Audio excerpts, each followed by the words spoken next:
Ticket നിരക്ക് വർദ്ധിപ്പിച്ചു. Ordinary class 215 കിലോമീറ്ററിന് മുകളിലുള്ള യാത്രകൾക്ക് കിലോമീറ്ററിന് 1 പൈസ വീതം അധികം നൽകണം. മെയിൽ എക്സ്പ്രസ് ട്രെയിനുകളിലെ നോൺ AC ക്ലാസുകളിൽ കിലോമീറ്ററിന് 2 പൈസയാണ് വർദ്ധിപ്പിച്ചത്. ശരത് ലാൽ ഡൽഹിയിൽ നിന്ന് നമുക്കൊപ്പം ചേരുകയാണ്. ശരത് ലാൽ, എന്തൊക്കെയാണ് മറ്റ് നിരക്കുകൾ?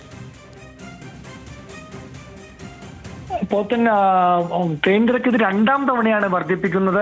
കഴിഞ്ഞ ജൂലൈയിൽ ഇതേപോലെ തന്നെ ട്രെയിൻ നിരക്ക് വർദ്ധിപ്പിച്ചിരുന്നു. ഇതിൽ വളരെ പ്രധാനപ്പെട്ട ഒരു കാര്യം 600 കോടി രൂപയാണ് ഈ നിരക്ക് വർധന കൂടെ തീരുമാനിക്കുന്നത്. അല്ലെങ്കിൽ നിരക്ക് വർധന ലഭിക്കുമെന്നാണ് റെയിൽവേ കരുതുന്നത്.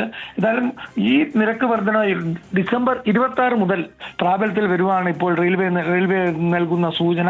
ഏതായാലും ഓർഡിനറി ടിക്കറ്റിന്റെ സീസൺ ടിക്കറ്റ് കൂട്ടിയിട്ടില്ല എന്നത് മാത്രമാണ് ഒരു ആശ്വാസം. അതേപോലെ 215 കിലോമീറ്റർ വരെ ടിക്കറ്റ് നിരക്ക് വർധനവ് ബാധകവുമല്ല എന്നുള്ളതുമാണ് ഒരു ആശ്വാസകരമായി എടുക്കുന്നത്. എന്നാൽ വളരെ പ്രധാനപ്പെട്ട ദീർഘദൂര യാത്രക്കാരെ സംബന്ധിച്ചിടത്തോളം വളരെ വലിയ ഒരു തിരിച്ചടി തന്നെയാണ് എന്ന് പറയേണ്ടി വരും. കാരണം 500 കിലോമീറ്റർ യാത്ര ചെയ്യുന്ന ഒരു വ്യക്തിയെ സംബന്ധിച്ചോളം മെയിൽ എക്സ്പ്രസിന് മാറ്റണമെങ്കിൽ 10 രൂപ കൂടുതലായി ടിക്കറ്റ് നിരക്ക് കൂടും. അതേപോലെ ഓർഡിനറി ടിക്കറ്റിൽ 500 കിലോമീറ്റർ യാത്ര ചെയ്യുന്നവർക്ക് 9 രൂപ കൂടുതലായി കൊടുക്കേണ്ടി വരും. ഇതോടുകൂടി 600 കോടി രൂപയാണ് ഈ ടിക്കറ്റ് വർധനയോടെ റെയിൽവേ ലക്ഷ്യമിടുന്നത്.